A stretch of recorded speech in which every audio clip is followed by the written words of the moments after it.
What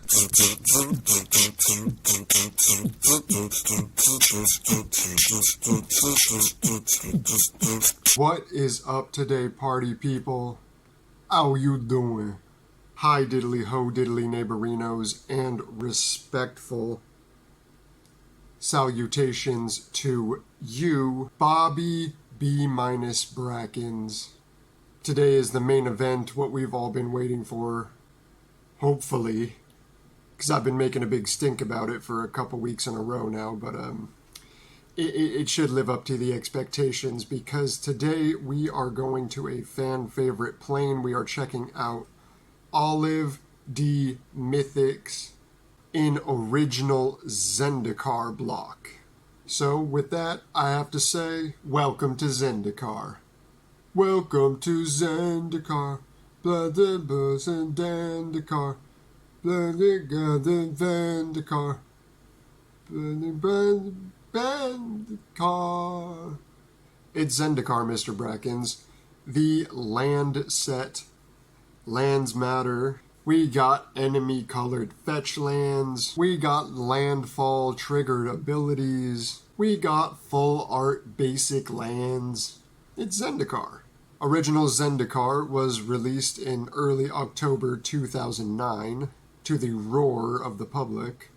And it being the first set of a block and the first time we visited this plane, the original Zendikar set had no real concrete story. It was just a world building at that point, Bobby Brackens. So we got to see the hedrons, we got to see the different races of people that inhabit the planet, we got to see how the gravity works differently, how mana works differently. Just watch the story kind of develop to describe this place as a plane of danger and adventure and treasure seeking. There's no time to be spent describing the story here, Bob. We're just going to go straight into the mythics. There are 15 of them, and that's including 3 planeswalkers from the set. So that's what we're going to start with. First up, we got Chandra Ablaze. That is 4 generic and 2 red mana. She comes out with 5 loyalty counters. You can do her +1 ability. That lets you discard a card, and if that card is red, Chandra Ablaze does 4 damage to a target creature or player. You could opt to do the old -2-er. Everyone has to discard their hand and draw 3 new cards. Spin the wheel, Bobby. Roll the dice. Or you could go for this Mondo -7 ability. Cast any number of red instants and sorceries from your graveyard. Wow. For free, mind you. Wow. Alright, second planeswalker, we got Nissa Ravane. That's 2 generic and 2 green mana, and she comes out with 2 loyalty counters. Her +1 involves searching your deck for a card called Nissa's Chosen, which is like a 2/2 or something like that. I don't know. Don't remember. I'll put it up on the screen. Her second ability lets you gain 2 life for every elf you control, so that could get really out of hand. There could be some serious life gainage going on here, Mr. Bracco. -7, where you can search your library for any number of elf creature cards and put them onto the old battlefield without paying their mana costs. Wow. That is incredible. Playing against Nissa, I would strongly advise not letting it get to that point. Third and final planeswalker from the original Zendikar set is our favorite, Sorin Markov. He's going to cost you 3 generic and 3 black mana. You could do a whole +2 to do the old vampire maneuver, gain 2 life and put your opponent down 2 life.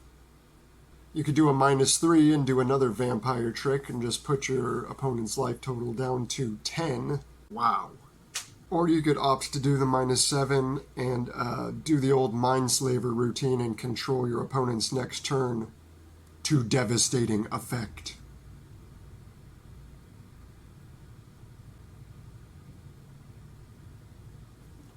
Continue. Alright, so those are the planeswalkers, Mr. B. We're going into the regular mythics now. The meat and potatoes. We'll start with Warren Instigator. That's a goblin who's going to cost you 2 red mana, and he's a 1/1 with double strike. And his thing, his little routine, is when he deals combat damage to a player, you can just go ahead and pop a goblin from your hand onto the battlefield without paying its mana cost. 5 Rampaging Baliths. That costs 4 generic, 2 green. It's a 6/6 with trample and a landfall ability that every time a land enters the battlefield under your control, you can create a 4/4 beast token. What a beast.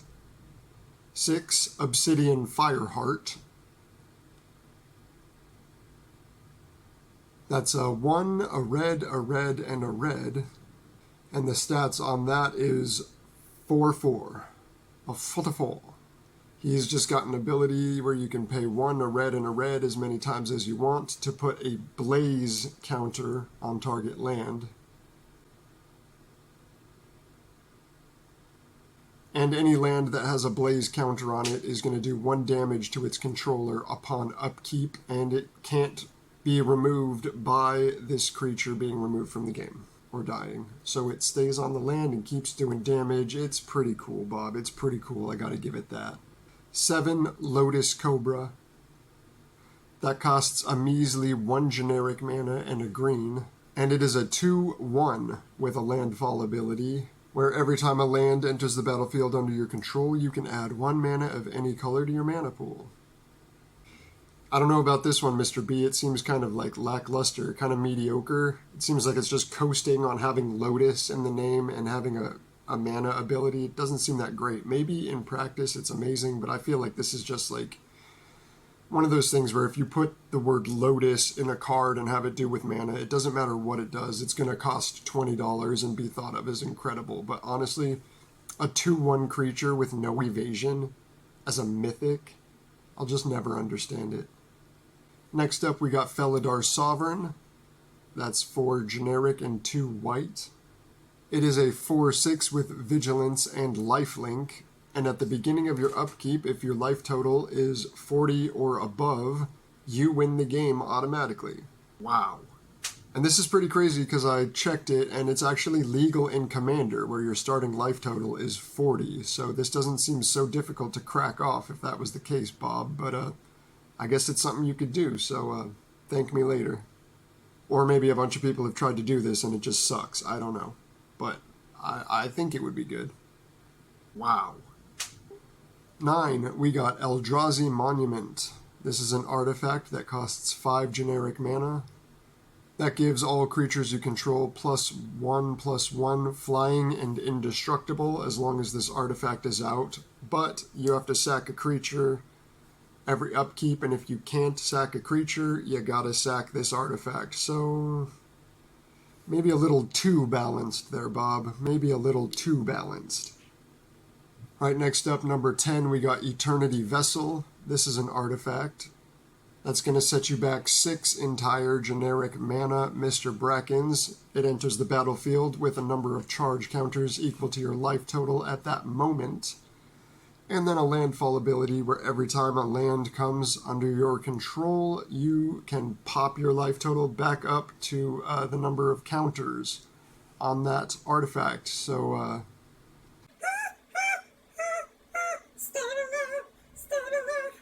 you're staying alive, Mr. B. Next up, we got one of the biggest icons from this set in the Mythic slot. That's going to be Iona Shield of Amaria. Iona Shield of Amaria. Iona Shield of Amaria.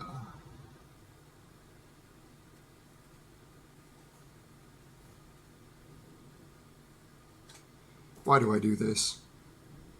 She is going to cost 6, a white, and yet another white. It's a 7/7 with flying. And when it comes out, you go ahead and choose a color, and your opponents can't cast spells of that color for as long as she's out. So this is extremely funny. Just lock your opponents out of playing half their cards, or maybe even 100% of their cards if they're playing mono. It is big chef's kiss on that one. Next up, we got Kalitas, Blood Chief of Get. I like this guy. His name kind of sounds like some tapas that you would order in like Spain or Mexico or something. Anyway, besides that, he costs 5, a black and a black. Stat line is 5/5, with the option to pay 3 black and a tap to destroy a target creature, and then you can create a vampire creature with stats equal to that destroyed creature. Steal your opponent's stuff, turn them into vampires, repeat. Alright, number 13, we got Lorthos the Tidemaker. Finally, a blue card showing up, Bob, and that is a Whopper, 5 generic and 3 blue mana. It is an 8/8 monstrosity, and whenever it attacks, you have the option to pay 8 generic, and if you do, you can go ahead and tap up to 8 of your opponent's permanents, and they don't untap during their next untap step. That's going to get the blue steal, Bob. No, you know what? That's going to get the Magnum.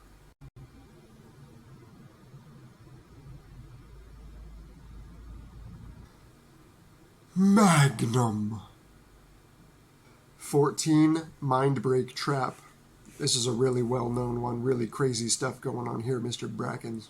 This is the first instant, I believe, in the Mythic rarity, and it costs a measly 2 and 2 blue. But if your opponent wanders into your trap by casting 3 or more spells in a single turn, you can crack it off for free and exile any number of target spells your opponent controls. Or just any number of target spells. If you want to get rid of your own stuff too. I don't know. Maybe you're like that. I'm not judging. Last up, number 15, we got Big Boy, Obnixilis the Fallen. He's kind of like an honorary planeswalker. He's usually a planeswalker, but on Zendikar, he done lost his spark, Bob. He done had a stone shoved into his forehead, and that did some stuff. So here he's just a creature that comes out for 3, a black and a black. Just a simple 3/3 with a landfall effect, which stipulates when a land comes under your control, you can have an opponent lose 3 life, and if you do that, you can pop 3 +1/+1 counters on Obnixilis. So yeah, that's crazy. That's getting out of hand for sure. Wow. And that is it, Bobby. That was original Zendikar, the first set of the infamous Zendikar block. We are going to continue to World Wake, an even more beloved set, which continues the story a little more in depth. There will be more to say about that with some really iconic cards that you're going to recognize, Mr. B, so be sure not to miss that. Probably going to have some kind of crack attack coming up after this episode because I've been doing a lot of these in a row, so look forward to that crack attack. I don't know what it's going to be yet, but I know it's going to be fun as usual. Thanks for checking out Ron King Magic. Like and subscribe if you're not already. Peace.